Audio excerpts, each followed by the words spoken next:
Hi everybody, hope you're doing marvellously well. I'm very excited because in this episode we're going to do the first of 3 interviews with the rather wonderful John Leckie. John is going to be talking about making albums with George Harrison, John Lennon on the Plastic Ono Band, Paul McCartney, Pink Floyd, Roy Harper, XTC, Magazine, Public Image, and Simple Minds. Now, I do have to apologize. This was a Zoom call and it was bad reception. So please put that aside, but enjoy this wonderful episode with the amazing Mr. John Leckie. John! Should you record to a click track? Should you record to a click track?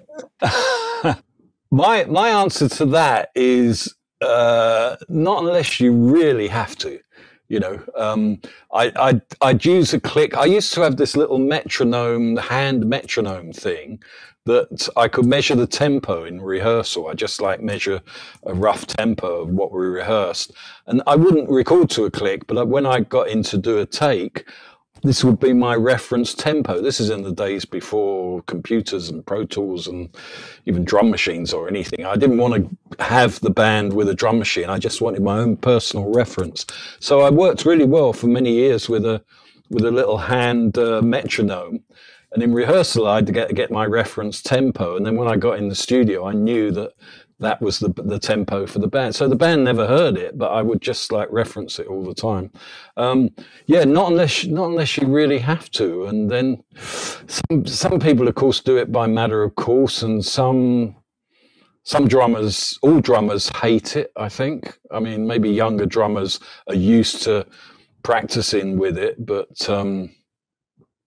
you just get such a different thing with the click. You know, if you've been rehearsing without a click, there's the song, you know, the chorus is a little bit faster, you know, the middle 8 or the last verse is a little bit slower, all those kind of things, you know.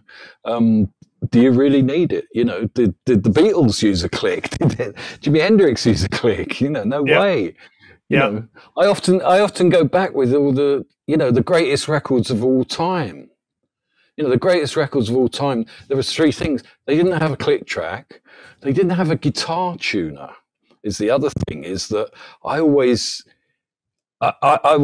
shocked when there was this invention called the guitar tuner. And, you know, guitarists would plug in and dong, dong, dong, okay, I'm in tune. And then they'd play a chord, they'd play a G or something. I go, that's totally out of tune, you know. But they would swear by the guitar tuner, you know.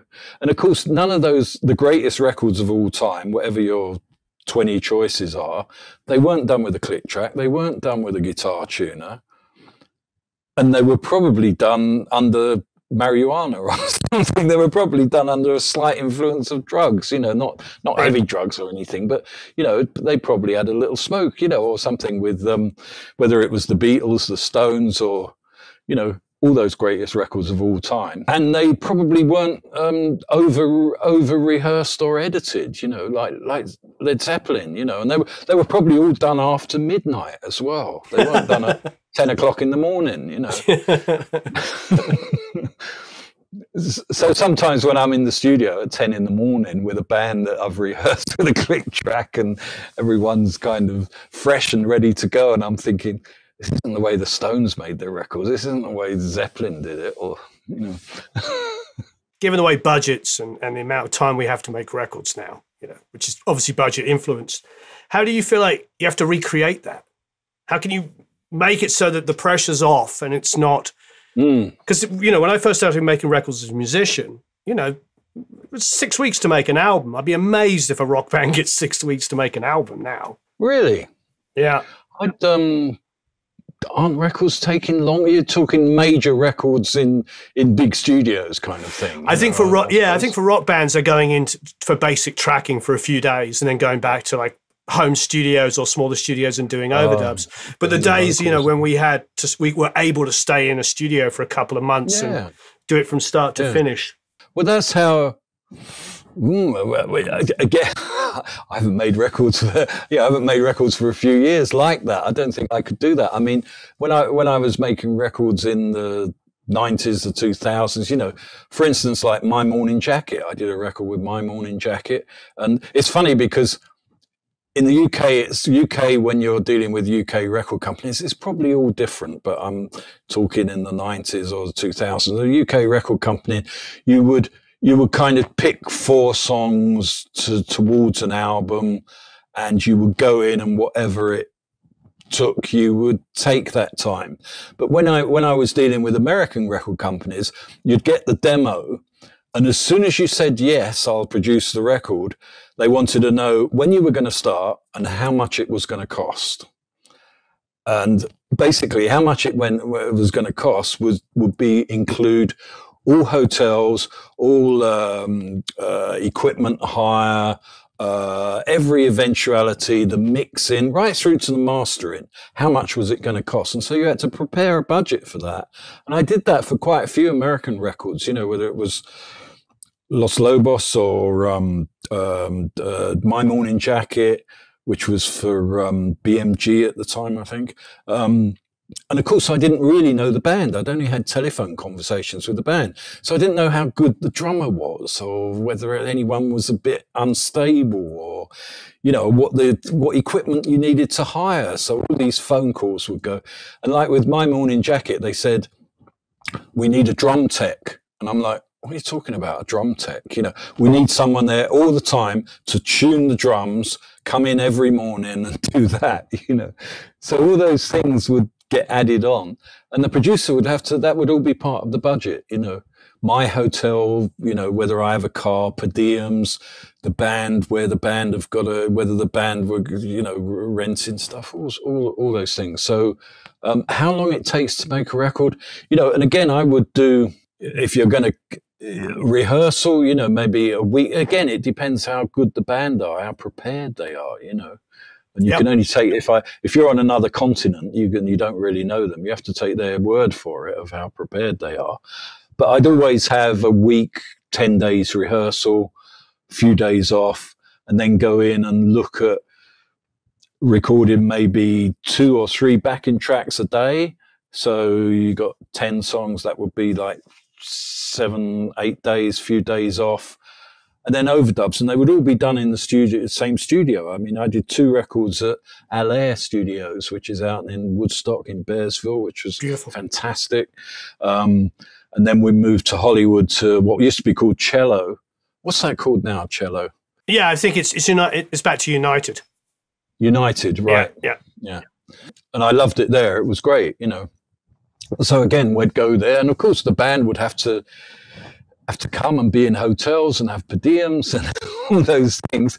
And the mastering would be booked. You know, we would finish at 6 o'clock on Friday, and Monday at 9 o'clock, I'd be mastering, you know, with Stephen Markison Mastering. I used to do all the stuff with Stephen. It was great. But all that had to be prepared before the record company signed off on it, you know. And I'm in England. So, you know, you have to be really together as a producer to take those things on. It's probably all different now, but, you know, I probably did 3 or 4 American records like that. So let's sort of take you back a bit, if you don't mind. So you went to Ravensbourne College of Art and Design in Bromley. That's right. And after that, you went to work for United Motion Pictures as an audio assistant. Crikey, yeah. That's right. Because I wanted to work in a film company. I wanted to be a film director, and I thought I was going to be like Fellini or Godard, or I was really into underground films. Not that I made any films or anything, really. What I didn't want to do was go to the BBC, which is where the college, you know, I went for an interview at the BBC, which was at the time, I'm talking 1968, I suppose. The college pushed you into the BBC, which just meant more exams and being involved in television, which is a great thing, really, to be, because the BBC don't train anyone anymore. I don't know if you know the history of the BBC, but if you couldn't work at the BBC unless you were trained by the BBC. You couldn't touch the equipment, kind of thing. You know, if you went to Maida Vale for a John Peel session, because often the band would say, hey, we've got to do this John Peel session. We've got to do, you know, 4 songs in 3 hours, and come down and, you know, help out, kind of thing. And of course, you walked in and the BBC engineers were like, "Don't touch anything. Who are you?"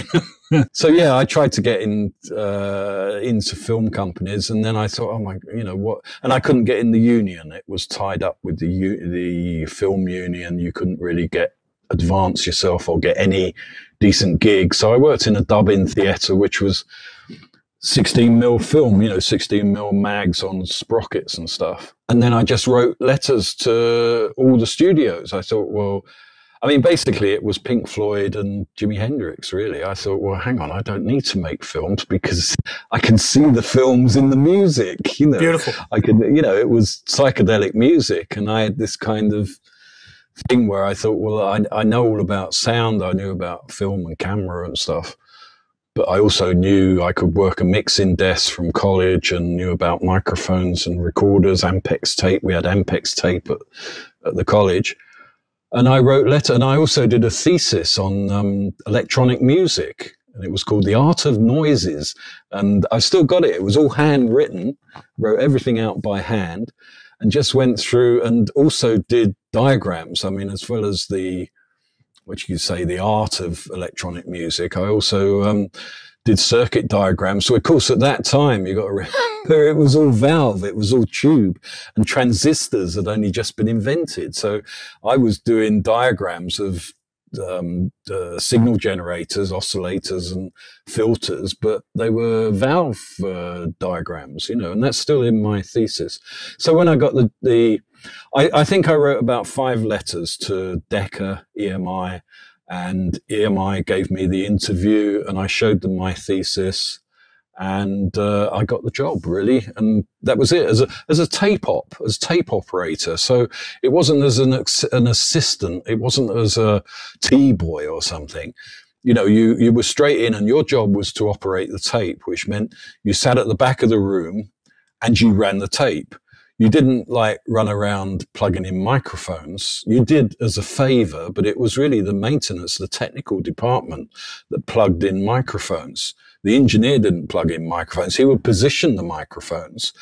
But if anything went wrong, like a mic went down, you would phone up what was called the amp room, which was the maintenance department, and they would come and change the mic. The tape was precious, No one touched it except you. No one wound it back. No one pressed stop even except you, And it really was, if you wanted to go out to the toilet or something, you had to say, hey, hang on, I need to go to the loo. And the session would stop and you would come back because no one else touched it. Maybe the balance engineer could stop it, but that was your thing. And it was a great position to be in because you could work out the power structure in the room, like whether the producer was the one in control or whether the keyboard player of the band was in control, So when someone said, stop, you had to work out whether they meant stop or whether they had the authority to tell you to stop, and who the producer was and what the producer was doing, and,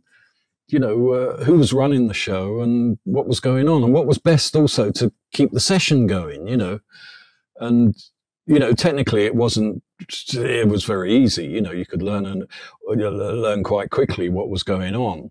But the main thing was relating to people, the psychology and finding out who was who and who was the most creative one and who you wanted to hang out with, those kind of things.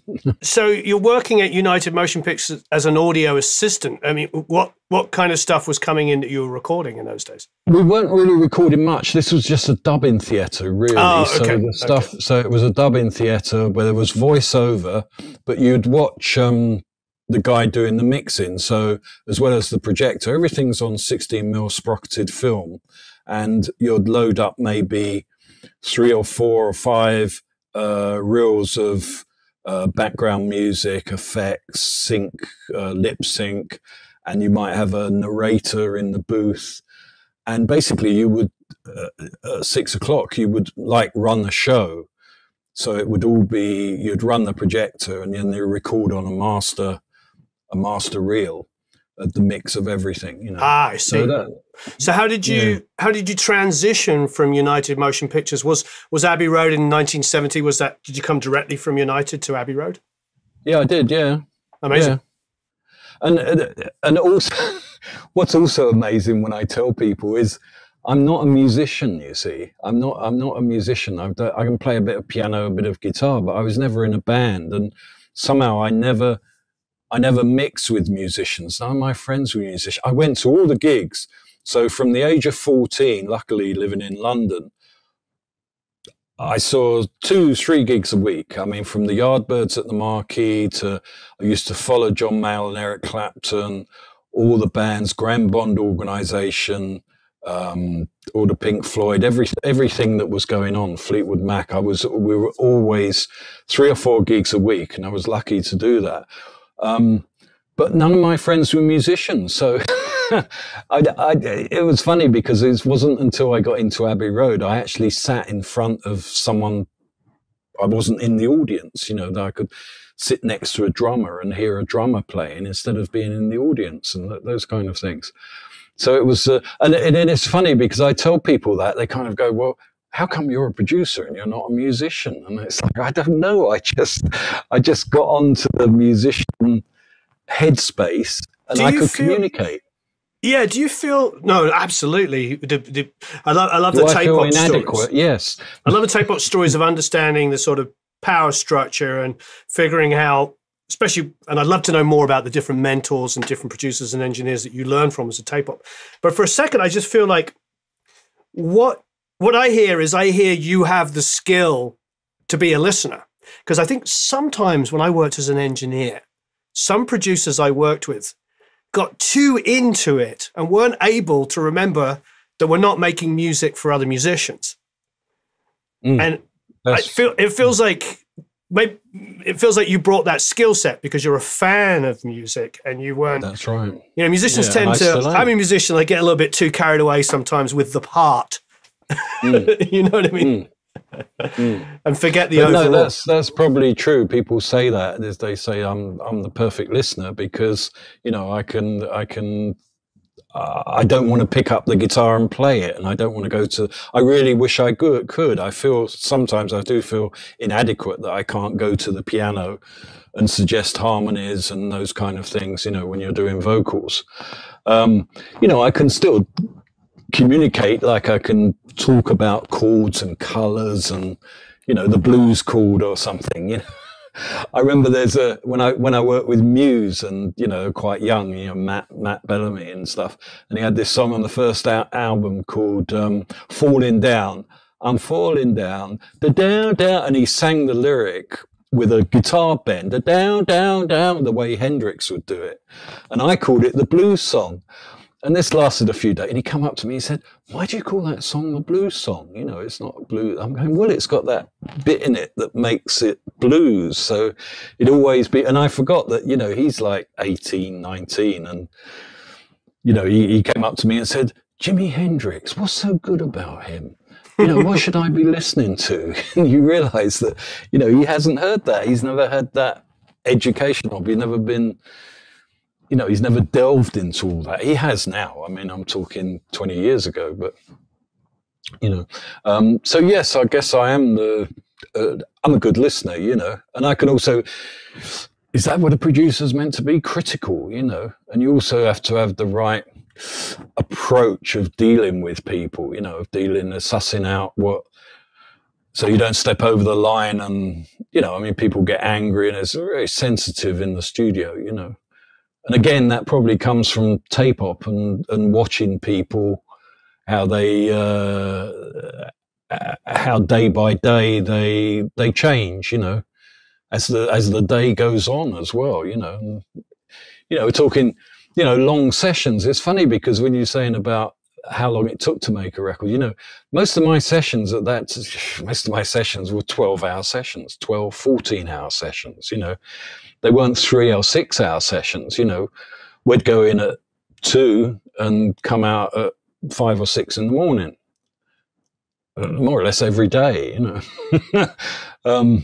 That's just a rock and roll thing, It's the way I kind of worked and the way and I guess, people loved it. We got great results, It's different to and then sometimes I'd say, if you weren't getting a vocal, I say, hey, why don't we go to bed early and, you know, take tomorrow off and come in on at Monday at 9 o'clock and do the vote, and in the morning and do the vocal again, you know. And you'll do that, you know, and everyone would have a day off. And we're talking residential studios, because that's another thing, of course, is working residential studios as opposed to town studios where people have to get the bus in and go back to the hotel, go home to the wife and come in the next day. You know, it's very different to doing a record at Rockfield where you're living in, you know, and you're looked after, you know. Well, you're answering some of my questions already, because you know, I was going to say, you know, you worked as a tape op with many legendary artists on obviously many legendary albums: George Harrison, Paul McCartney, Derek and the Dominoes, Pink Floyd, and you know, I was going to say, what was it like to be a fly on the wall? I think if you've been answering that in the last 5 or 10 minutes anyway. But any anecdotes, any kind of fun memories you have of being the fly on the wall in the back? Oh, I can't think of any. Yeah, I can't think of any. Well, you know, what's come up recently, of course, is Phil Spector. You know, right, of course. Said about Phil Spector, and so I did. As a tape op, you know, I had no creative input, but as an observer, as a tape op that couldn't leave the chair, you know, couldn't leave the room. Again, for long sessions from 2 in the afternoon till 10 in the morning, you know, they were the sessions with All Things Must Pass and John and Yoko as well, to some extent, you know. Phil was there. He was great. You know, I never saw any guns. I never saw any booze. I never saw any of the other stuff that, you know, what happened later or what went on. You know, it was generally good vibes, and he was friendly to me and everyone around, really. And the 2 sessions, the 2 records, of course, the All Things Must Pass was how many musicians in the studio? It was just 24, 25 musicians playing together. And although it was on 8-track, you actually put it down on 6-track because you had to leave 2 tracks for the vocals. You know, when you say you put it down on 8-track, you don't fill up those 8 tracks with your backing track. You got to leave a couple of tracks to bounce down to. You know, nearly all that record, although Ken Scott, you know, Ken Scott, of course, is great, but really it was Phil McDonald that did most of All Things Must Pass on 8-track. You know, it was only My Sweet Lord and maybe 1 or 2 other tracks, All Things Must Pass with the strings, where they went to Trident, which had 16-track, because Abbey Road only had 8-track at the time. And so George had to go to Trident and do the Krishna vocals on My Sweet Lord and the strings on All Things Must Pass, because, you know, we didn't have any tracks left. And the same with Pink Floyd with Meddle as well. That was 8-track and then went to 16-track, which went to air. But I was going to tell a great story about Phil Spector. Well, it's not about Phil Spector, it's about Ronnie Spector. So 6 months or a year after we'd done the record, I was doing a session in Studio 3 at Abbey Road, and Phil Spector and George Harrison was in with Ronnie Spector doing Try Some, Buy Some, as a song, as a George Harrison song that Ronnie did, Try Some, Buy Some. And so I popped into the studio, you know, late at night, and it's all dark and everything. And Phil jumps over, "Hey, John, you must come and meet Ronnie. You know, Ronnie's my wife. Come and meet Ronnie." "Oh, John, how are you?" So I hung around for like half an hour, and then it was like 5 o'clock in the morning. I thought, oh man, I've got to go to bed, you know.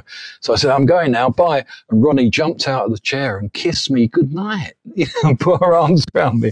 And I was like, wow, Ronnie Spector just kissed me goodnight.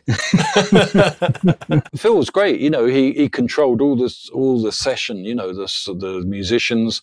He'd stop, you know, lots and lots of takes, and he'd stop in the middle and check out what people were playing, and if people were playing something that he didn't like, or, you know, there was always, because the lineup was ridiculous, really. It was Derek and the Dominoes, Eric Clapton, George, Badfinger. And so everyone was a bit older than me, but Badfinger were about the same age. So I was 20, Badfinger were probably 21. Everyone was under 30. You know, you forget how young all these people are. You know, it's like, you know, Jeff Emmerich being 21 when he did Revolver and stuff. And and starting when he was 16. You know, I was in control of the whole session. You know, I was producing when I was 24, you know, in control of the whole thing. What was your first album you produced at 24? Bebop Deluxe. Oh, Bebop wow. Deluxe, Sunburst Finish, yeah. Oh, amazing. Yeah. Brinsley Sunburst Schwartz. Finish. Yeah. Oh, yeah, I Sunburst love that Finish. And I did about 7 records with Bill over the years. Anyway, Phil Spector, what a shame. You know,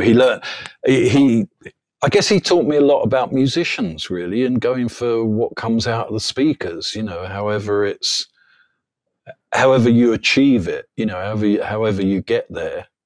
And again, it's like using the best musicians, you know, it's not about the click track, it's having a great drummer. Then you go from 24 musicians in a room, and of course, there's Plastic Ono Band, which is like the exact opposite. It's 3, yeah. 3 musicians, yeah. You know, Ringo, John, and Klaus Voormann. And they were all mates. You know, it's funny because, you know, the Plastic Ono Band is 50 years, and I've done a couple of interviews, and people are saying, like, what was it like to be in the room when John Lennon's pouring his heart out, wrenching out all his pain and his anguish? And I'm like, it wasn't like that at all. It was a lot of fun. You know, he was there with his mates, with his friends, with Ringo and his girlfriend, you know, doing these great songs, you know.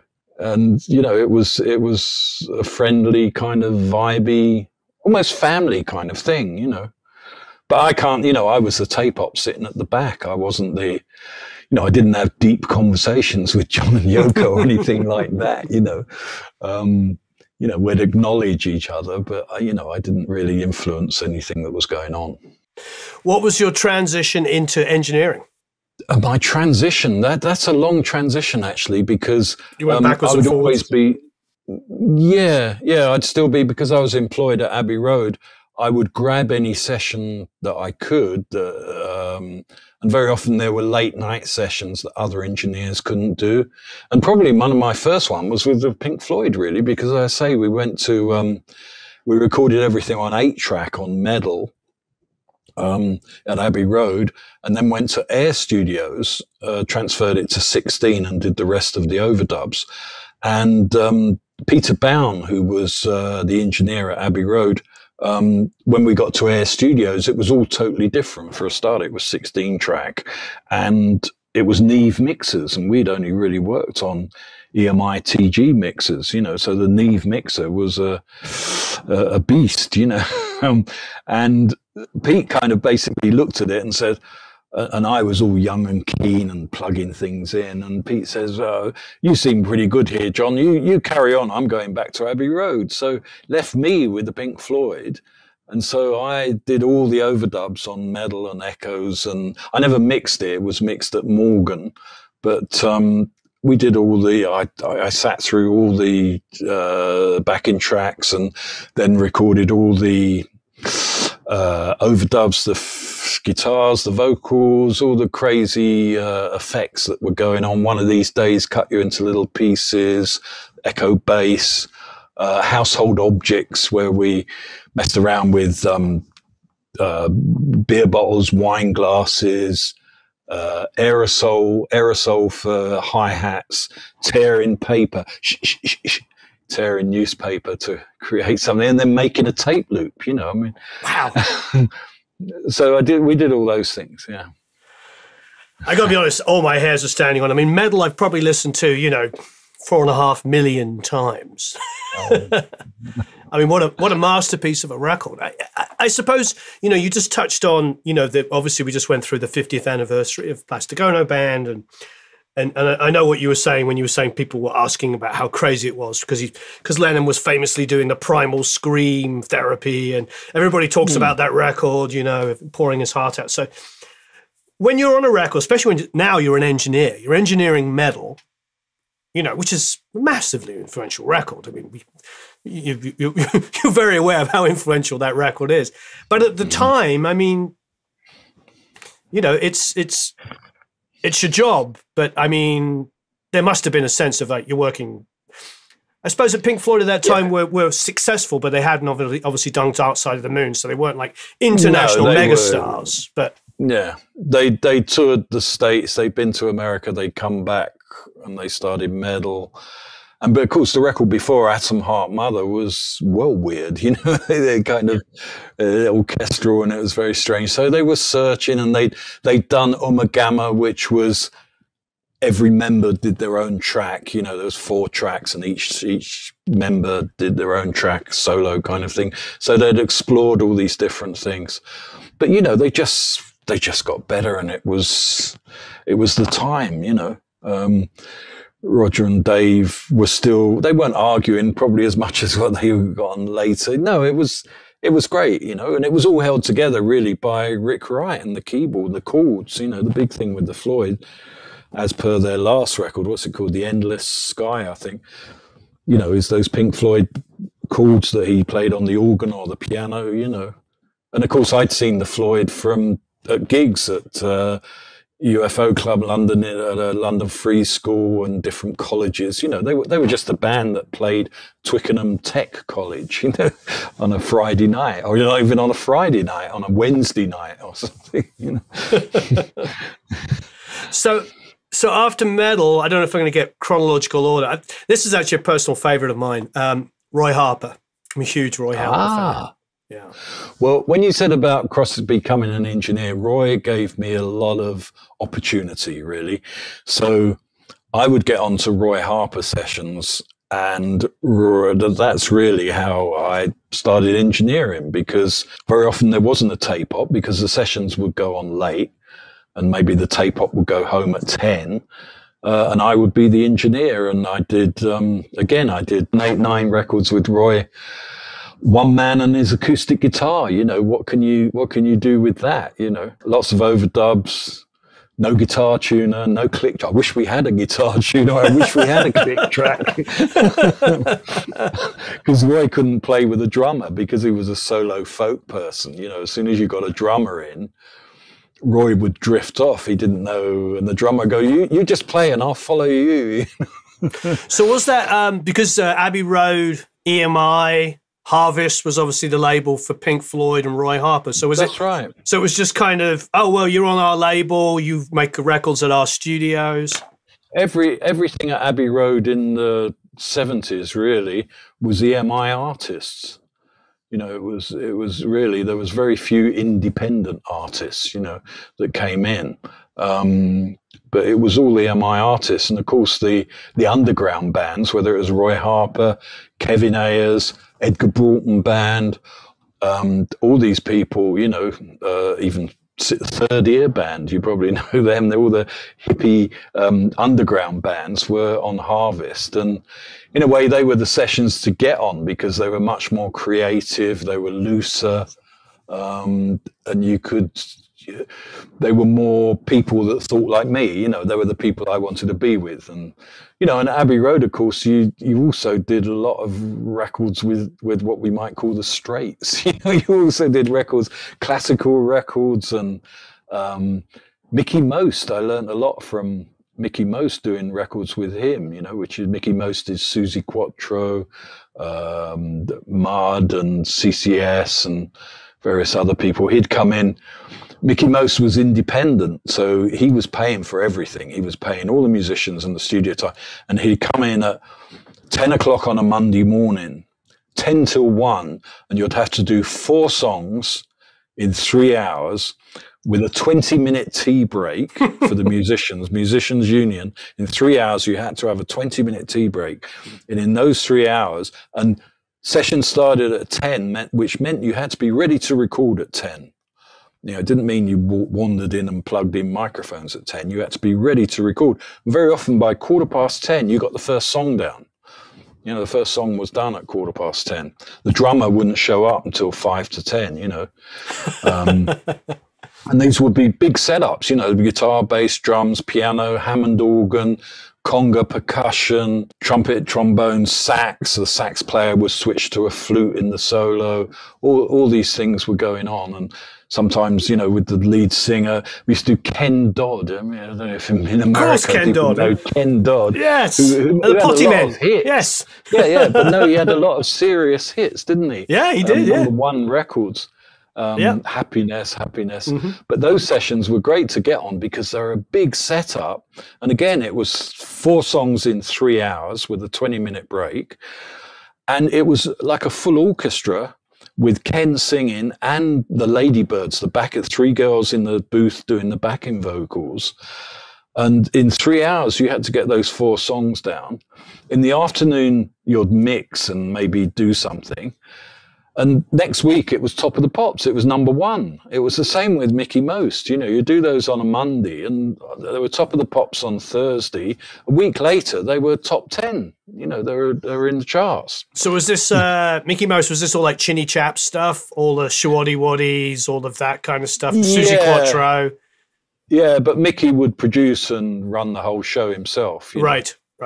And he was always about the song, Mickey. You know, he didn't want any nonsense, any messing about or showing off. It was always about the singer and the song, you know. Great. And he'd chosen the song. He'd signed the publishing for the song. I don't think he recorded anything unless he had the publishing for it. And he'd be, you know, in there. And he taught me discipline, really. You know, one. I'm doing late night sessions with underground hippie bands, but then at 10 in the morning, I'm back in with Mickey Most, and you got to get 4 songs proper done, no messing around. You know, you can't change mics, you can't fiddle about. You know, you've got to put the faders up and go. You know. So I there's so much to go through here. You know, you're a tape op on Derek and the Dominoes. You're a tape op on Argent. Syd Barrett, the Barrett album.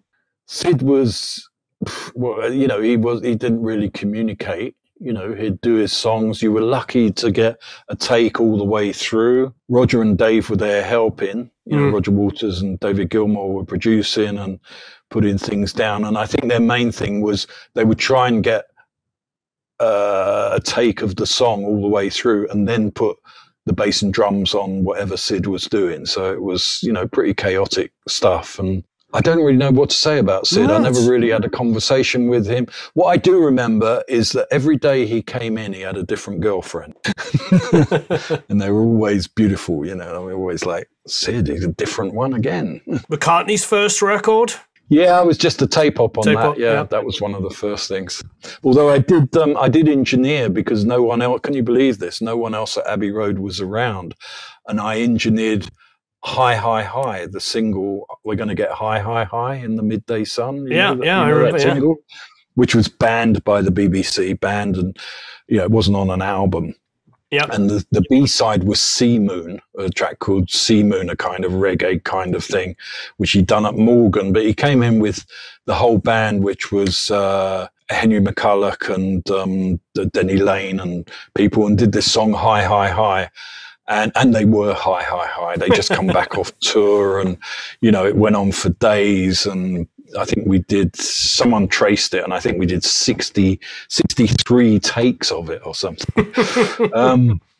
And then I carried on with Paul and Wings and did Red Rose Speedway. So I recorded the backing tracks for the medley on the B-side. I didn't do My Love, which were things, but it wasn't a very good period for Wings or Paul, really. I don't know why. I think he was trying to prove himself. You know, he was trying to get out. He was doing lots of gigs and, you know, but, you know, I did it and I engineered. It was me and a tape op, and we worked it, and incredible. That's it. And at the same time, I also did Mott The Hoople. This was I don't know what year that was, 1974 or 5 or something. And I also did Mott The Hoople, which was Mott's first album was 73. I've got your resume here, so I can. Right. Red Rose Speedway was 72. Yeah. But I did that track all the way from Memphis, you know, with that piano run on the dun, dun, dun, dun, dun. And I remember Ian Hunter like sitting in the studio like in the morning, and he was just bashing away at this piano, trying to fathom out this piano part. Yeah, I've got it. Right, let's put it down. And we recorded it just as it was, and next thing it was a hit. I think. I went to America. I went to the States, and it was all on the radio. I'm thinking, hang on, that's that record I just done with Mott The Hoople, and it was released and out and everything. I want to go back a little bit because I'm a big prog fan as well, and you worked with some Kevin Ayers as well. Yeah, Kevin was Kevin Ayers and the Whole World, which was Shooting at the Moon. That's right. The record was called, and the band were Kevin Ayers and Mike Oldfield. I think Mike Oldfield was the guitarist before Tubular Bells, and David Bedford was the keyboard player who did a lot of string arrangements. Yeah, Kevin was good. And again, it's funny because Kevin and Roy Harper, I mean, they were the producers. The manager was the producer. They obviously got the deal with EMI. I mean, EMI wanted them. They wanted hip underground groups, you know. Sure. And because they'd managed Pink Floyd, and the Floyd said, "Oh, we're going to produce it ourselves." Pete Jenner, Andrew King said, "Oh, we don't want an EMI producer. We're going to produce it ourselves. We know how the music should be." So very often, because they were in the office all day, you know, they'd be in the office fixing up gigs and deals and stuff. And they'd turn up at Abbey, you know, and the session starts 2:30 in the afternoon, and they'd turn up at 7 and just fall asleep on the couch or something. And so you know, I would have to basically run the session. I mean, in terms of keeping it moving, choosing takes, coming up with it, producing really what a producer does. I don't know what a producer does, but you know, it's a step more than what an engineer does. You know, I was engineering producer. It's different when you're just a producer. You know, that's a big step. Tape op to engineer, and then being an engineer and actually being a producer and working with another engineer that you trust. So you're not touching the desk or the equipment. You've got to relate to someone else and tell them you want a certain reverb on the voice, and without actually finding it yourself, you know. Right. That's a difficult thing sometimes when you take that step. Being at EMI Abbey Road in those days, I'm looking at, you know, Fela Kuti, Ornette Coleman. I mean, just to be involved in records like that must have just been hair-raising, walking in with musicianship. Yeah. Oh. Yeah. Fela was great. I mean, the Fela Kuti album, and then every time, because I was the tape op, but for quite some time after, EMI Nigeria. So EMI, of course, had Abbey Roads in every country in the empire. You know, they had Abbey Road in India, in Bombay, where George Harrison did Wonderwall. They had Abbey Road in Lagos, Nigeria. And I actually went out to Abbey Road in Lagos, Nigeria, and lived there for 3 months and recorded Nigerian bands out there, you know, what was going on. But they would also come into Abbey Road from Nigeria, and they'd book the weekend, and I'd turn up to the studio at 10 on a Saturday morning, and they were straight from the airport. And they just had cash. They had no instruments. So you had to rent all the equipment on a Saturday morning, and they would pay in cash to the hire company. And you just work non-stop, you know, through till Sunday night. They would actually finish about 6:00 on the Sunday morning, and then you'd come in at midday, and they'd all been to church. So all their women would be there, and all their relatives, and they would all be dressed up, and the children running around, and they've just come from church, you know. And that was the night, and the room would just be full of people. You know, there'd be Ossie Bisa, and you know, there'd be 30 people in the control room. Incredible. All dancing. I'm going through here. We talked about Mott The Hoople, Robin Trower. It says tracks here on your resume. Was that part of a particular album with Robin? Robin Trower. Yeah. Yeah, it was tracks. I never got a credit, but we did spend 2 or 3 weeks doing tracks for what would have been their second album, because the first album was done by Jeff Emerick. If it was the second album, that would have been Bridge of Sighs, which was an absolutely huge record. I never really followed it up, actually. But I just had this what could you say, spat of engineering, where I did Mott The Hoople, Wings, Robin Trower. I also did Wizard. Yeah. Roy Wood's Wizard. Roy Wood, yeah. And so I was an engineer, but I wasn't really an engineer, because when that finished, I had to go back to being a tape op on Ken Dodd. Because you were told at Abbey Road, you were told what sessions to do, you know. Right. And I'm very pleased, actually. I mean, it's great that I did all that, and then would be put on a classical session. You know, I'd be doing the Royal Philharmonic Orchestra with Adrian Bolt, you know, in Studio One, and you know, big classical sessions. So the great thing with Abbey Road at that time is you really did get a whole cross section of music. You had to, whatever came in, you worked on. You know, I see here Steve Harley. Oh yeah, Timeless Flight. Yeah, I engineered it. Because I just did an episode on Kate Bush, and the drummer was Stuart Elliott, and Stuart Elliott, yeah, was the drummer on Timeless Flight. That's right, and Jim Cregan was the guitarist who left and joined Rod Stewart. Oh wow, yeah. He became Rod Stewart's guitar man. What an incredibly fertile time! Just like wow, just like all these amazing musicians and just incredible music being made. Well, I suppose you know the big one that's coming up here that's looming, of course, is "Wish You Were Here." I'm sure you've spoken many years on this. My time with "Wish You Were Here" is what can I say about that? Is that I didn't do the record. I didn't get credit, and I started the record with the backing track. So, Abbey Road, they renovated Studio 3, and it was the first time they had a Neve mixer, not an EMI TG mixer.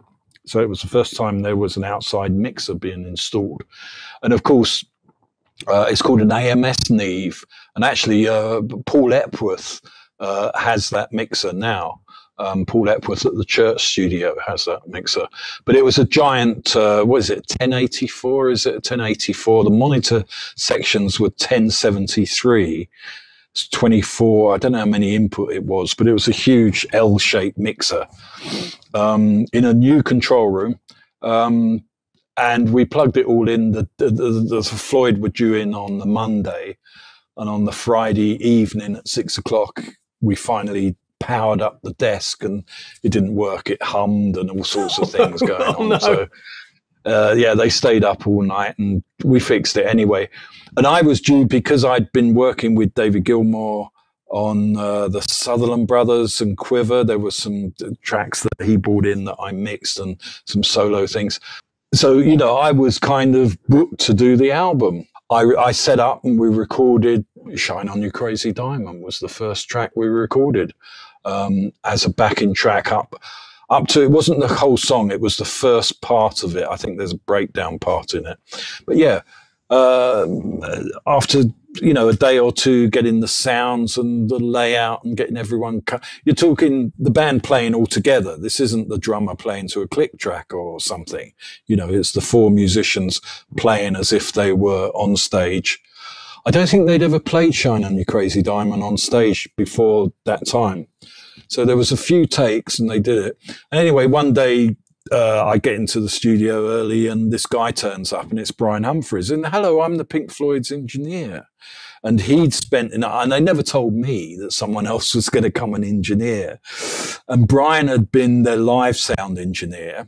And I think he'd also recorded Arnold Lane, you know, so he had a bit of a history with the Floyd.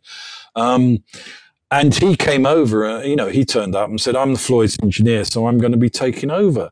And at that time, outside engineers couldn't work at Abbey Road. You know, you couldn't just book Abbey Road and go in as an engineer, funny enough, you know. So I went up to the manager and said, "Hey, there's this guy downstairs that seems to think he's going to do the Pink Floyd sessions."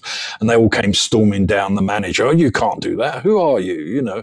And then the band showed up and says, "Well, yes, we forgot to tell you that Brian's designing Britannia Row." So Brian was, as well as doing the live sound, he was designing Britannia Row Studios. And part of his thing was to do the next album, which was "Wish You Were Here." So I bailed out, but I'm pretty certain that they used my version, my recording backing track version, guitar, bass, drums and keyboards of "Shine On You Crazy Diamond." And so I then went to doing, in the other studio, doing Roy Harper. And of course they were friends. And we'd often pop in, you know, it was very loose where you could just pop in and see the Floyd for different. And the Floyd had a fridge. You know, they had beers. They had a little fridge with beers in, which was unknown at Abbey Road. You know, you never had beers, less of all your own fridge with a ice bucket. You know, so you'd often nip in there and steal a beer from the back of the studio there. And that was HQ, which of course has when an old cricketer leaves the crease. That's right. Yep. Yeah, and Dave Gilmour played on the game. He plays guitar, so they were big mates. You know, the crossover there. And then Roy sang "Have a Cigar" on "Wish You Were Here."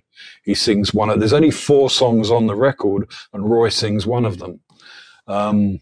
So yeah, well, there was a lot of camaraderie going on, and you know, we were just like mates really. So I wasn't really offended because I didn't really want to take on what would have been a 6-month session with the Floyd, you know, and you know, Floyd sessions, sometimes they wouldn't speak, you know, they'd come in and they'd had some argument and, you know, they'd be pulling moodies with each other. So you didn't quite know what was happening, or you know, you have endless fiddling around with guitar sounds, different sound, you know, different things, and trying out things. So, you know, although the great thing, of course, about maybe that record is that it makes it sound simple, which is what you want to arrive at when you've been through all the trial and error and trying different things, microphones, parts and things. The end result should just sound simple and the way it's meant to be, you know. And Dark Side of the Moon, you know, the Floyd is classic for those kind of things, you know. The other thing, of course, about Floyd record, what I always say about Dark Side of the Moon, and hats off to Alan Parsons, of course, is that if you took the multi-tracks of Dark Side of the Moon, the 16 tracks, and just put the faders up, it would sound pretty close to the finished record. And I'm pretty certain Wish You Were Here was the same, you know. You just took the multi, that was 24 track, but if you just put the faders up, no EQ, nothing, it would sound pretty close to as it was, because it was recorded that way. It was recorded so well, you know. And it's funny because I talked to these people, what's his name? Stephen Taylor is mixing all the Bebop Deluxe records because they often do a new mix, you know. Stephen Wilson as well, that mixes, does 2020 mixes, modern mixes of old albums and things. And he says to me, you know, it's really easy to do because you just put the fader, because it's recorded so well. You're not salvaging it. You know, it's not like maybe now with Pro Tools where there's all these plugins and everything's going on. You know, you didn't commit anything to tape unless it sounded good and it was done. So that, you know, when you did a monitor mix, it was simple. You basically I still record that way, and people often say, they kind of go, oh, that's a good idea. And I think, to me, it's obvious is that you have your monitor faders. If you've got 24 tracks, put your 24 track monitor in a straight line, and then you record all your overdubs, so you don't have to wiggle when you go to another song, you don't have to fiddle about with your monitors, you know. And that's why all those records done from the 70s and probably the 80s as well, they all sound great when these guys go to do a modern mix of it. You know, it's not such a difficult job. Well, they should come back to you and just redo it with you. Yeah. No, well, they'll end up with the same thing, you know, just a new piece of something fresh on it, you know. But it must be a difficult job because you never know quite how far to go, you know, how much to change it, you know. I mean, obviously you're going to polish it up a little bit, but maybe some music you don't need that, you know. Absolutely. It's like people tampering with Beatles, you know, that's obviously tampering with Beatles mixes and things, you know. Yes. Do we need it? I love watching the forums alight when people do things like that. So 75, 76 is when you're transitioning into all of those roles. You've got Bebop Deluxe, Sunburst Finish, where you're credited as both producer and engineer. Was that, or was it Doctors of Madness? What was your first proper production credit where you were actually credited as a producer? It probably is, yeah. That was done about the same time, again in Studio 3 in Abbey Road, yeah. And I've just done their last record 40 years later. We've just done a new record, it's true. That's amazing. We're big friends still. Yeah. They were signed to Polydor. They were crazy. Yeah, had electric violin. And people say they're the missing link between David Bowie and the Sex Pistols or something. And of course they were. They were the tail end of kind of glam rock. And then punk came, and the Sex Pistols would support them. They weren't punk enough for punk, and they weren't glam enough for glam, you know. XTC is next. XTC's next, and if you watch the Hugh interview, you'll know that I'm a massive XTC fan. Yeah. Absolutely. I am as well. Still am. Insane. And if you're going to ask me what's the best band I've worked with, I was going to say XTC, really, because for musicianship, songs, fun, creativity, they were just great and modern. You know, feel really proud that I've worked with them, and you know, we're still friends. You know, we still talk, and Andy and you know, and Terry Chambers, the original drummer, you know, had come back from Australia, and he's in Swindon. Oh, he's back. Yes. If ever you want the best drummer in the world, Terry Chambers. Well, he's in the UK. He's in Swindon. Yeah. He's. I always remember hearing he moved to Australia to be a sheep farmer. Was always the rumor. I don't think he's a sheep farmer. No. That's what they used to say. That was the rumor. You know how the music business. Yeah. I don't know if he's a sheep farmer. He never played in Australia. Actually, he never played drums. He couldn't get any work, and I you know. I know. Oh my God, he's such an amazing drummer. Yeah, but I tell you, I think he was there for 32 years. I hope I get this right, because he may watch it. He was there for 32 years. He married, had 2 or 3, 4 children, and for whatever reason, when the kids grew up, he came back to Swindon, came back to England, and went back with his old girlfriend. Oh wow, Lynn, the girlfriend he left behind, and she got divorced or something, and so they're back together, and after 32, 35 years they're very happy. You see them together, you know. But no, Terry is just this great drummer, you know. He's really, really good. Incredible. I was asking Hugh about Terry. I was like, I always felt like Terry was a massive John Bonham fan. Just because he had that huge kind of massive, and when he could play fills, he knew how to lay the snare back, so it had that kind of jocka, just like huge. That's right. Yeah.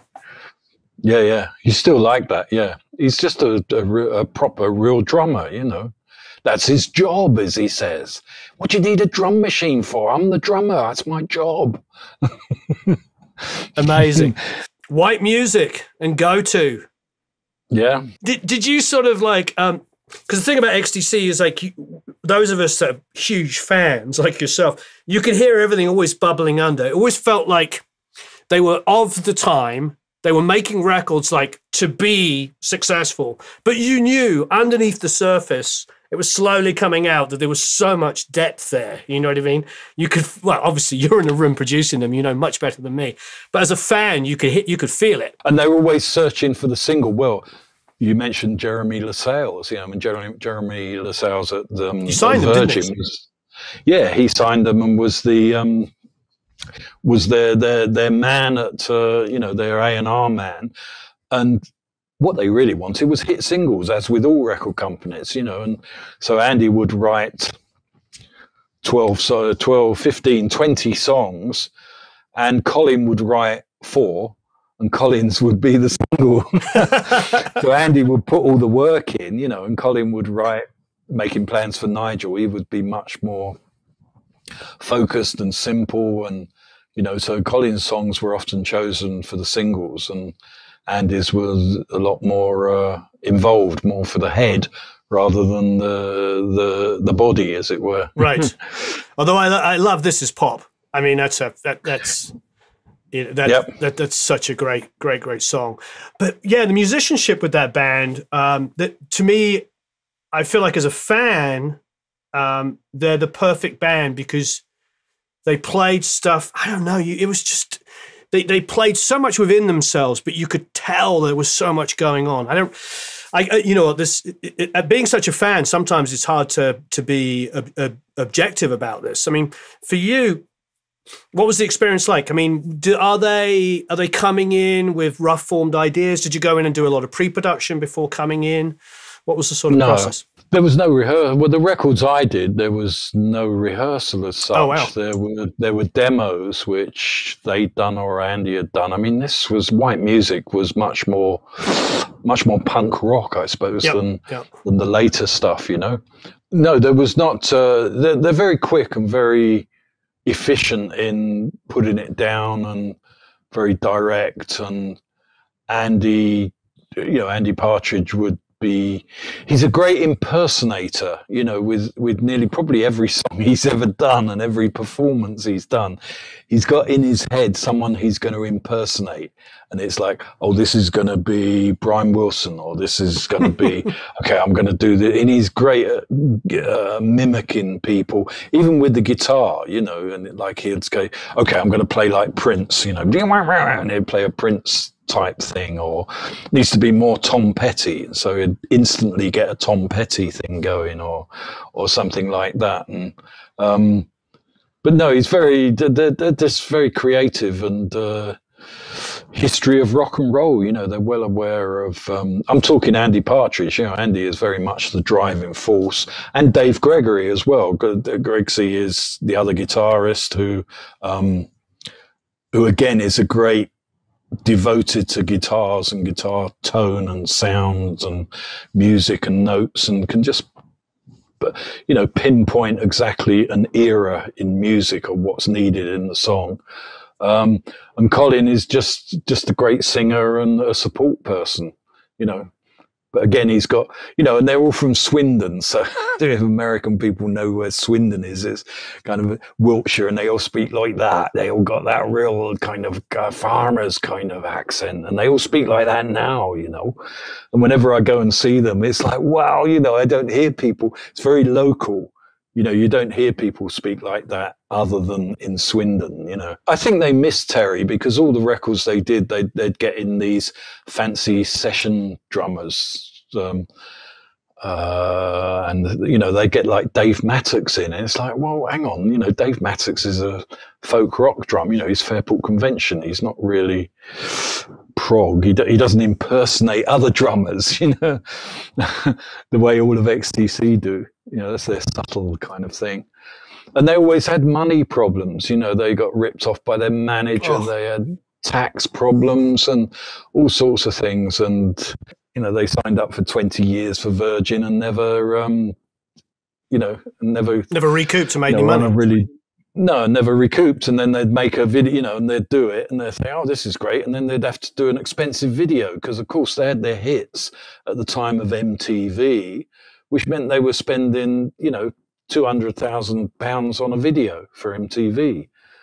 That's that MTV period for a lot of bands. That's what made them broke, you know. That's why they don't get any royalties, is because they had to spend so much on and they used to, at that time, they used to get producers. I used to get producer contracts, and you'd have to, you know, you wouldn't get any royalties until the video costs were recouped. And it's like, hang on, I'm not responsible for the video costs, you know. And then you have to argue with your manager about what percentage of video costs you would be responsible for. And it was crazy, really. How long how long did records like White Music and Go-To take? How long were you in? Very quick. Because you're the producing, you're engineering, and you're mixing it. You're doing the whole. I am, yeah. They took.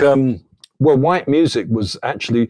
I'll tell you a funny story. Is that at Abbey Road, because I was employed by EMI at Abbey Road, I wasn't allowed to work for any other company. They wouldn't hire me out, basically. This is why I left Abbey Road. They wouldn't hire me out as an engineer, unless it was for an EMI band. So I could go to another studio. I could go to Ayers Studios or any studio in the world with Bebop Deluxe or Roy Harper, because they were signed to EMI. But XTC, of course, was signed to Virgin. Great. Well, they can record at Abbey Road. That's a normal Abbey Road session, even though it's an independent session, the band's for Virgin. But when it came to doing the album, they want to record at the Manor, so there's no EMI connection. I wasn't allowed to do it. And I went to the manager and they said, no, you can't do that. If you can't you know. And I said, well, they want to hire, you know, they hire me out, you know, whatever my fee is, you know. No, you can't work for another company at another studio. So I actually did white music during my 2 weeks holiday. So in 1977, 1976, I skived off and went to the Manor and recorded white music. And I thought, oh God, I hope no one at Abbey Road sees the credit. You know, they might recorded by, you know, produced by John Leckie at the Manor Studios. You know, and it's true, and that is why I left, because when we got to do Go 2, Virgin had opened the Townhouse Studios, had just opened. And so I went to Ken Townsend, the manager of Abbey Road, and said, you remember this band from Virgin?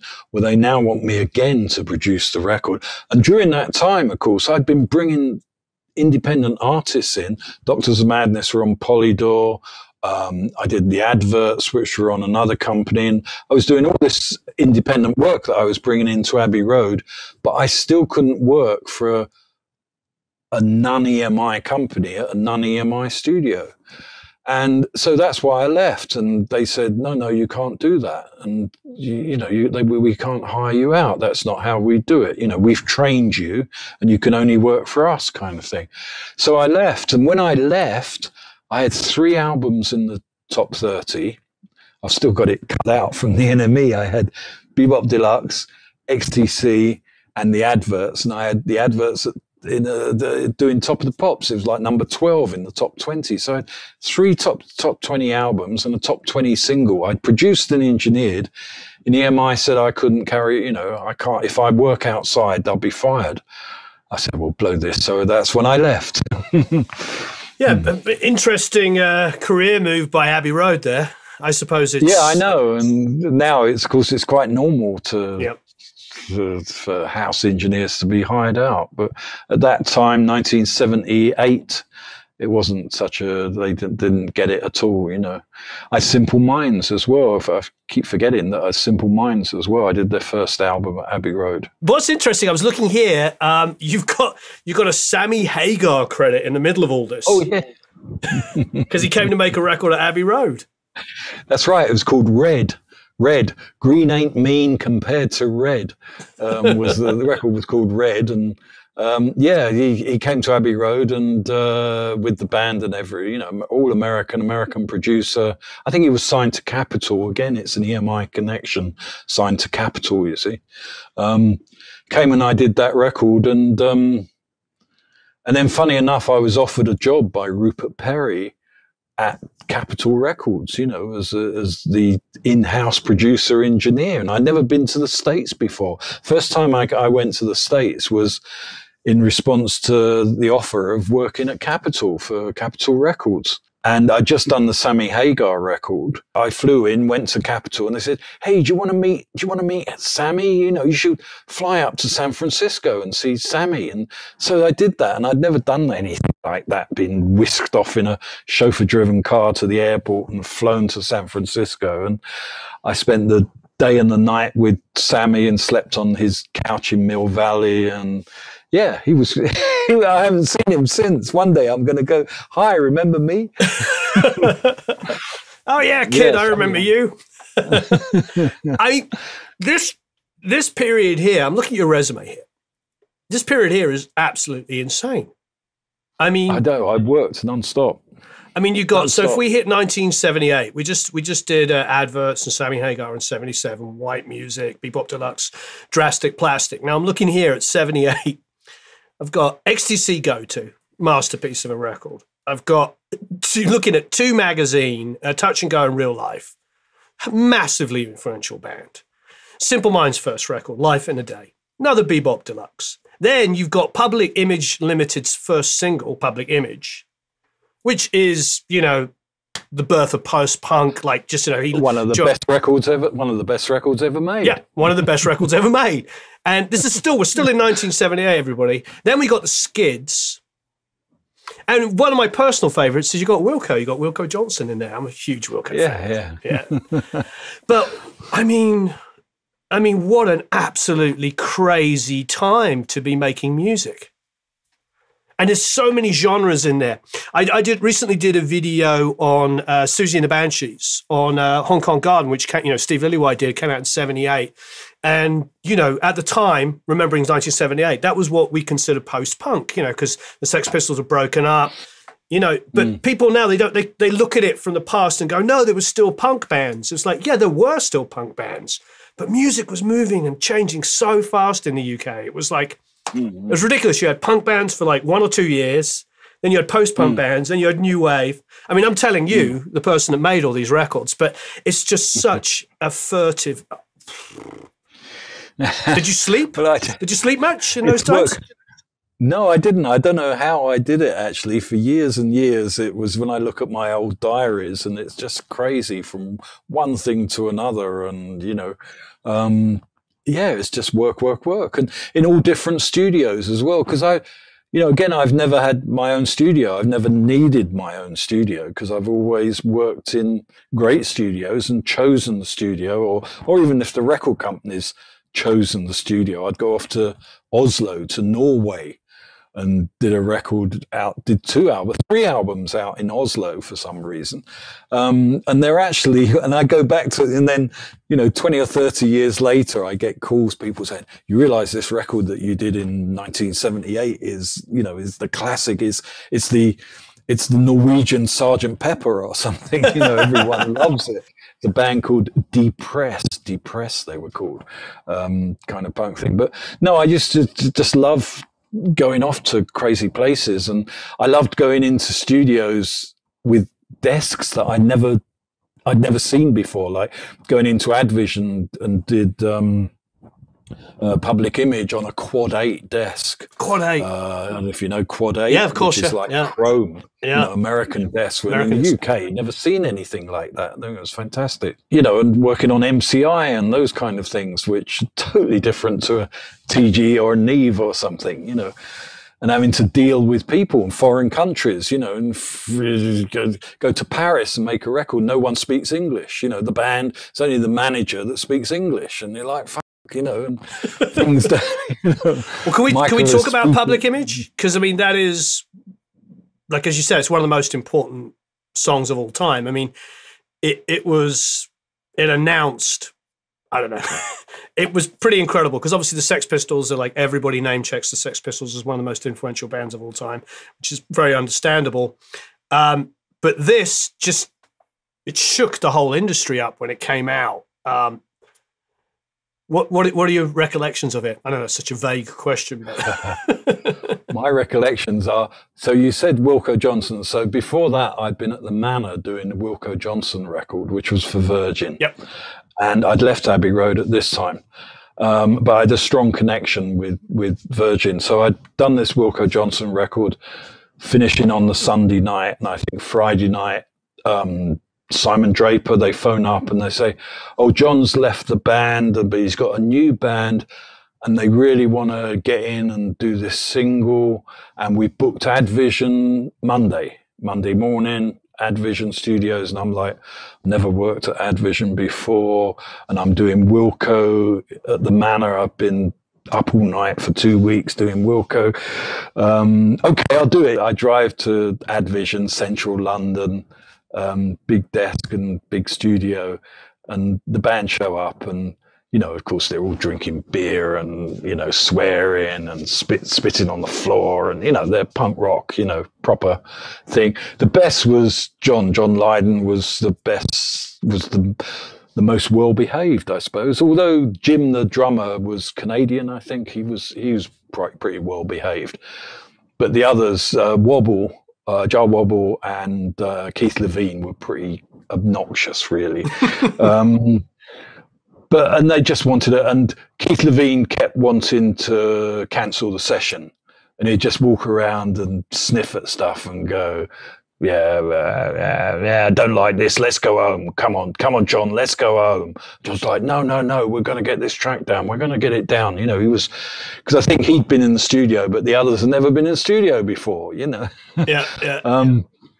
And we got the track down, and they had new equipment, new drum kit, new guitars. Keith Levine wanted his amp, his Fender Twin, in the control room. So he wanted to play in the control room with his amp, so he didn't miss anything. And I'm like, okay, if you want to do that, you know, and it's got it cranked up to 11 in the control room under the desk, you know, and it's like, and John Lydon had to keep telling him to stop messing about, you know, are we going to do this or what, you know, just let him do it, you know, because he'd been in the studio before, you know, he knew what was with Chris Thomas and Bill Price, so, you know, sure, the others hadn't. They just wanted to be obnoxious and horrible and spill beer on the carpet and have fish and chips and throw the fish and chips all over the room, you know, and those kind of things. And Wobble stole my wallet, right? So he got his coats hanging up, and so he takes my wallet and he says, if this isn't any good, I'm going to keep this. You can't have it, you know. And at the end of the night, you know, I say to him, excuse me, John, you know, can I have because he called him John, you don't call him Jar, you know. Hey, John, can I have my wallet back? And he's like, fuck off. You can't, you know, I haven't got it. And it's like, yes, you have. I see you take it, you know. And then as they get out in the taxi, they'd throw it across the street to me, you know, and all my cards and everything all over the street. Just punk rock being nasty, you know. But I saw him later, you know, we're still friends. I've seen him a few times. I've been to gigs, and I mean, you know, I just confronted him with it because he's cleaned up, you know, at that time. I don't know if you ever read his book. I haven't, but now I'm going to. Yeah. You should. I remember, recommend it to everyone. Wasn't he like working on the London Underground? He was working on the Tube or something like that. That's right. When he got put into public image, yeah. But his book called Diary of a Geezer. You know what? I've been recommended it. Now you remind me. Yeah, I've got to get it. I'm going to order it. You should get it. It's really great. So yeah, he gave up booze and drugs and everything, and generally cleaned up and did meditation and stuff. And he's still there's a website called Conscious TV that's run out of Cherry Red Records. Ian McNay has a thing called Conscious TV, and he does interviews with people about consciousness and meditation. He did Jar Wobble. No, he's great in his music now. Of course, you know, with jazz and what he does with his music is really good. But at the time, he was a great player. And he was a great player, and he has such a distinctive sound. You know, there was like guys like him that just jumped out. There was like Mick Karn, you know, him, guys that just had a sound that you heard it on the radio and you were like, that's Jar Wobble playing bass. That's Nick Karn playing bass. Yeah, that's right. And Peter Hook as well. Peter Hook, yeah. Yeah, another bass player. Another incredible bass player. Yeah, just signature sound. So yeah, I did that record, and they came back. Keith Levine wanted to take the tape home. You know, he came up and said, you know, we're spooling the tape off. And he says, what's going to happen with the tape? I go, don't worry, you know, be here tomorrow, because we had 2 days. You see, we had 2 days. Come back tomorrow. You know, see you tomorrow lunchtime. What's happening to the tape? Well, don't worry, it'll be here. You know. No, I'm going to take it home. You're going to sell it, aren't you? And he accused me of selling the multi-track tape, you know. So I said, no. And he said, right, I'll take it home. Came in the next day and I says to him, have you got the tape? What tape? You know, the tape that you took last night. So this caused, and he accused me of losing the tape that he'd taken. This is the multi-track tape, you know, that we've done. And again, John Lydon had to say, come on, Keith. This is proper punk rock, Eric. Eric's sitting in the back there. This is proper punk rock. And so he says, come on, Keith, just get a taxi, go home and get it. Because he's forgotten it. He's a junkie, you know. He was on heroin, you know. And he said, just go home and get it, you know. So we had to hang around to another 3 hours, 4 hours till he decides to come back. And you know, throws me the tape, you know. Public Image, one of the most influential songs, especially of that period. Huge. I remember, was it Melody Maker or Enemy? Just basically said, "This is the birth of post-punk" when it came out. Like, punk's dead. They never did anything else like that, did they? Yeah. They then went off on tangents and did dub things, and there was never a song like that, was there? Yeah, I think maybe that thing they did with Steve Vai, you know, I could be wrong, I could be right. I think that's equally as powerful. But that was what, 10 years later? 10 years later. But yeah, it just, when that came out, it was, what do you call that? Lightning in a bottle?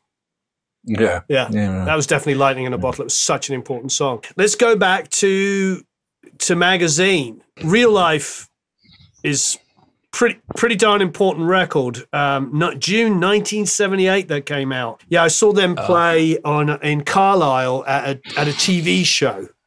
It was what a great guitar player, and obviously Magazine is where it all came from. About 3 or 4 years ago, I was just early on doing these videos, and I was like, I've got to interview him, and I didn't realize he had died like quite a few years ago now, and he was super young. Yeah. I don't know what he died from, but he stopped playing before that. Oh, he did? I understood he stopped playing because someone threw a beer bottle at him. Someone threw a bottle. Really? From the audience, and he just threw his guitar down and said, I'm not going to do this anymore. But we'll go back to Magazine, because please. When I was doing Magazine, John McGeoch was doing a degree in fine art. He was an artist. I've never seen any of his pictures, but he was doing a degree in fine art at Manchester University, although he was Scottish. That's how he met the band and everything. And he wasn't in the studio very often. I mean, he was there for the tracks, but it was all done pretty quickly, really. And he kind of did his stuff. I mean, there was no bad vibes or anything, but he was really focused on getting his degree in art at the time of doing the record. And so he would often go away for, he'd do the tracks. Wasn't a lot of overdubs. You see, that record was mostly keyboards, really. Mostly Dave Formula, who was the keyboard player. I don't remember Don McGeoch being at Abbey Road, because we mixed it at Abbey Road and did a couple of tracks, Parade, the piano thing, and Barry Adamson, of course, who's fantastic. Barry Adamson, the guitarist, But it was I used to feel proud of that record, because I still do, but I was proud of it that it was done in 1978, and you can probably play it now, but you could play it all through the 80s and the 90s, and it would sound like a new record. You say, hey, listen to this, as a new band, Yeah. And you play it and you go, wow, that's great, spooky voice and weird stuff, In fact, they reformed about 5 years ago, I think they reformed Magazine, and the first gig was at the Zodiac Club in Oxford, near me, Oxford, and I was there in the first gig.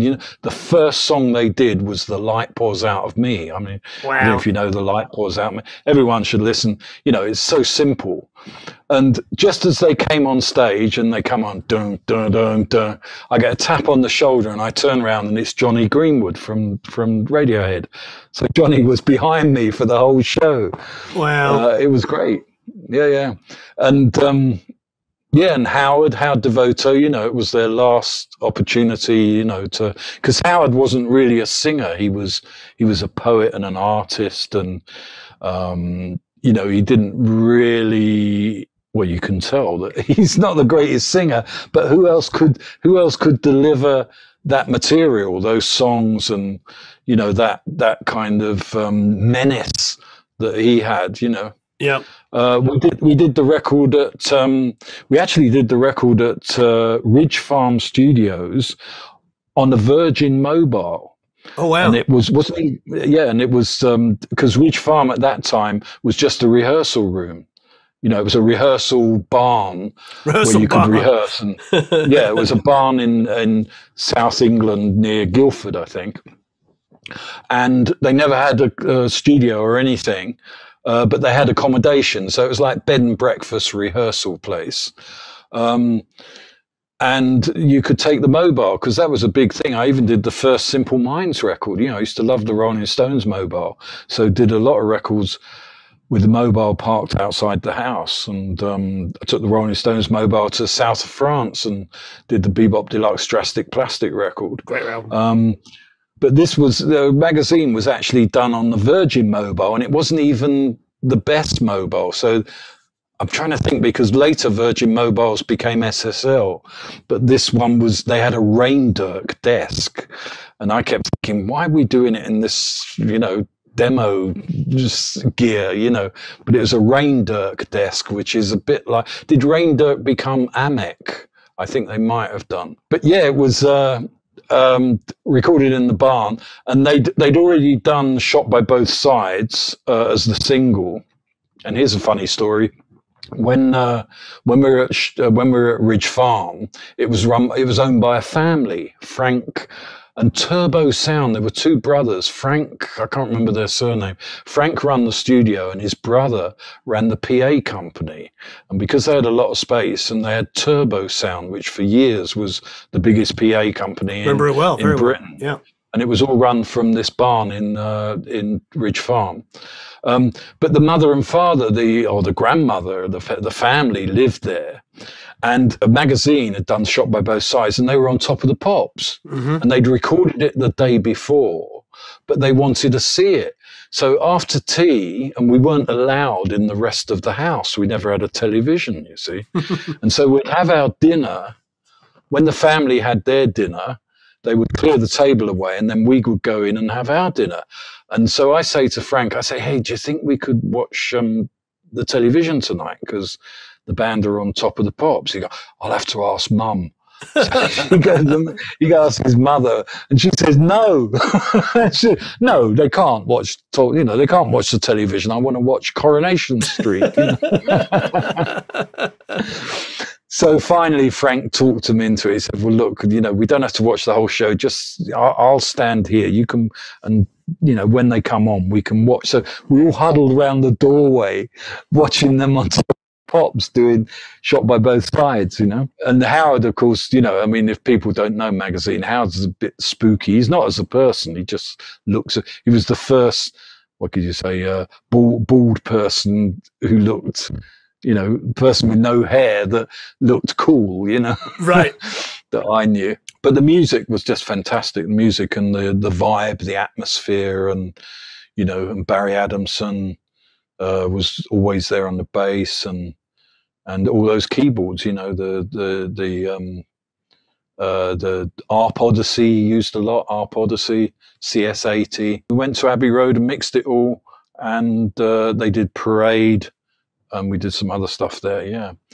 And an interesting thing on Magazine is that when they reformed a few years ago, we were talking with Dave Formula, who was the keyboard player. And we were just saying about time and how it's great with the internet because, with YouTube and everything, and how you can watch Otis Redding videos, And Dave says, yeah, I played with him. I'm like, what? You played with Otis Redding? He says, yeah.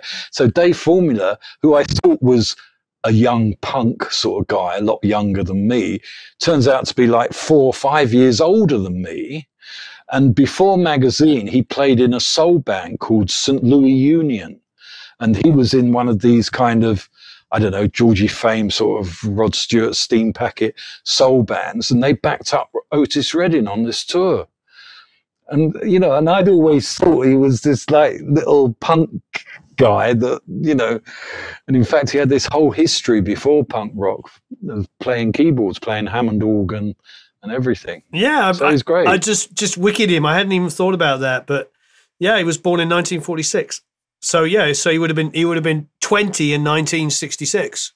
So full blown, he's the age of all the bands that the punk bands were trying to get rid of. yeah, that's right. Yeah. Obviously, Howard had come from the Buzzcocks to make that record, and then a few of the songs I noticed as a kid had Pete Shelley as a co-writer. So were they were still working together? Shot by Both Sides is co-written with Pete Shelley. Yeah. So they were still like working together, even though he was doing a new band and everything. Yeah. Yeah, and there's a girl called Linda. I don't know if you know Linda, Linder. So it's spelled Linda. And she designed the cover, and she was Howard's girlfriend, I think, and also Morrissey's girlfriend. Oh, wow. So Linda and Morrissey were, all these people are meant to be gay, but somehow Linda was the girlfriend for all of them. She designed the covers and still is around and stuff. She's the Manchester arts person, you know. Incredible. So that's 78. Now we'll come up to 79, which is equally as insane. We've got the new Simple Minds. Again, you're covering all the roles. You're producer, engineer, and mixer. So you've got Reel to Reel Cacophony. You've got Human League's first EP, Holiday 80. Another band that was just kind of shaking. It's crazy. You go from like, we've got punk, post-punk, and now we're moving into like, you know, synth pop.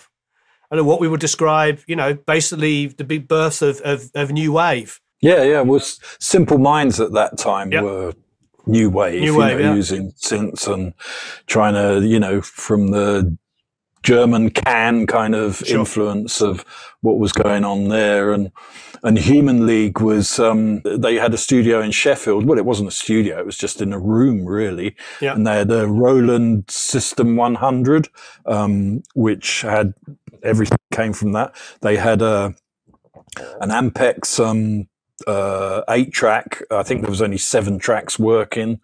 And basically, I spent a lot of time tuning the Roland, the System 100, because, you know, these things, they would change, they would shift, you know, the whole tone and resonance of everything. If you didn't get it on tape, you know, 20 minutes later, the oscillators would move and you'd get a different sound, you know.